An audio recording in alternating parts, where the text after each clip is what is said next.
മണിക്കൂറുകൾ നിർണായകം. വിരൽ കാഞ്ചിയിലാണ്. യുദ്ധം തീരുമോ അതോ പുതിയൊരു മഹായുദ്ധത്തിലേക്ക് ലോകം നീങ്ങുമോ?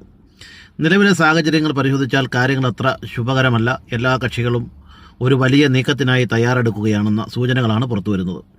എന്താണ് അണിയറയിൽ നടക്കുന്നത്? നമുക്ക് ഓരോന്നായി പരിശോധിക്കാം.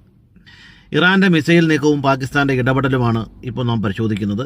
ലെബനനിലെ കൂട്ടക്കൊലകൾക്ക് മറുപടിയായി ഇസ്രയേലിന് നേരെ ഒരു വലിയ മിസൈൽ ആക്രമണത്തിന് ഇറാൻ ഒരുങ്ങിയിരിക്കുകയായിരുന്നു.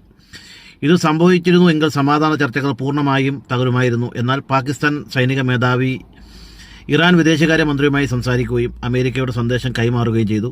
ട്രംപും നെതന്യാഹുവും തമ്മിലുള്ള സംഭാഷണത്തിന് പിന്നാലെ ലെബനനിലെ താൽക്കാലിക വെടിനിർത്തത്തിന് ധാരണയായി. ഇറാൻ നിലവിൽ നയതന്ത്ര ചർച്ചകൾക്ക് അവസരം നൽകി കാത്തിരിക്കുകയായിരുന്നു. ഇത് നെതന്യാഹുവിനെ സംബന്ധിച്ച് രാഷ്ട്രീയമായി വലിയ തിരിച്ചടിയാണ്. ഗൾഫ് രാജ്യങ്ങൾക്ക് നേരെയുള്ള ദുരൂഹമായ ഡ്രോൺ ആക്രമണം, കുവൈറ്റ്, UAE, ബഹ്റൈൻ എന്നിവിടങ്ങളിൽ അപ്രതീക്ഷിതമായി ഡ്രോൺ ആക്രമണമുണ്ടായി. ഇതിന് പിന്നിൽ ഇറാനാണെന്ന ആരോപണം ഉടൻ തന്നെ ഉയർന്നുവെങ്കിലും ഇറാൻ ഇത് ശക്തമായി നിഷേധിച്ചു. ഈ ഡ്രോണുകൾ അസർബൈജാനിൽ നിന്നാണ് വന്നതെന്ന് ആണ് ഇറാൻ്റെ വാദം. സമാധാന ചർച്ചകൾ അട്ടിമറിക്കാനാണ് ഈ നീക്കമെന്ന് കരുതപ്പെടുന്നു. അമേരിക്കയുടെ സൈനിക നീക്കങ്ങൾ സമാധാന ചർച്ചകൾ നടക്കുമ്പോൾ സൈപ്രസിലെയും ജർമ്മനിയിലെയും താവളങ്ങൾ വഴി അമേരിക്ക വൻതോതിൽ ആയുധങ്ങൾ മിഡിൽ ഈസ്റ്റിലേക്ക് എത്തിക്കുകയാണ്. ബ്രിട്ടന് നൂറുകണക്കിന് ഇന്റർസെപ്റ്റർ മിസൈലുകൾ മേഖലയിലേക്ക് അയക്കുന്നുണ്ട്. കരാറിൽ എത്തിയില്ലെങ്കിൽ ഞങ്ങളുടെ ഏറ്റവും ശക്തമായ ആയുധങ്ങൾ ഉപയോഗിക്കും എന്നാണ് ട്രംപിന്റെ ഭീഷണി.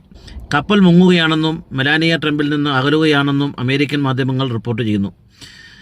ചർച്ചകൾക്ക് മധ്യസ്ഥത വഹിക്കുന്ന പാകിസ്ഥാൻ ഇസ്രയേലിനെതിരെ കടുത്ത ഭാഷയിലാണ് പ്രതികരിക്കുന്നത്. പാകിസ്ഥാൻ പ്രതിരോധ മന്ത്രി ഖാജ ആസിഫ് ഇസ്രയേലിനെ ക്യാൻസർ എന്ന് വിശേഷിപ്പിച്ചു. ഒരു ആണവ ശക്തിയിൽ നിന്നുള്ള ഇത്തരമൊരു ഔദ്യോഗിക പ്രതികരണം ഇസ്രയേലിനെ പ്രകോപിച്ചിട്ടുണ്ട്. ഇറാൻ നയതന്ത്ര പ്രതിനിധികളെ മൊസാദ് വധിക്കാൻ ശ്രമിക്കുന്നുവെന്ന് ഭയന്ന് പാകിസ്ഥാൻ തങ്ങളുടെ യുദ്ധവിമാനങ്ങൾ ഇറാൻ വ്യോമാതിർത്തിയിൽ സുരക്ഷയ്ക്കായി വിന്യസിച്ചിട്ടുണ്ട്. ലെബനൻ സുരക്ഷയും മരവിപ്പിച്ച ഫണ്ടുകൾ വിട്ടുകിട്ടുന്നതുമാണ് ഇറാൻ്റെ പ്രധാന ആവശ്യം. ചുരുക്കത്തിൽ ലോകം ഒരു വലിയ സ്ഫോടനത്തിൻ്റെ വക്കിലാണ്. വരും മണിക്കൂറുകൾ നിർണായകമാണ്. നല്ല വാർത്തകൾക്കായി നമുക്ക് കാത്തിരിക്കാം. കൂടുതൽ വിവരങ്ങൾക്കും വാർത്തകൾക്കുമായി ഈ പേജ് ഫോളോ ചെയ്യുക.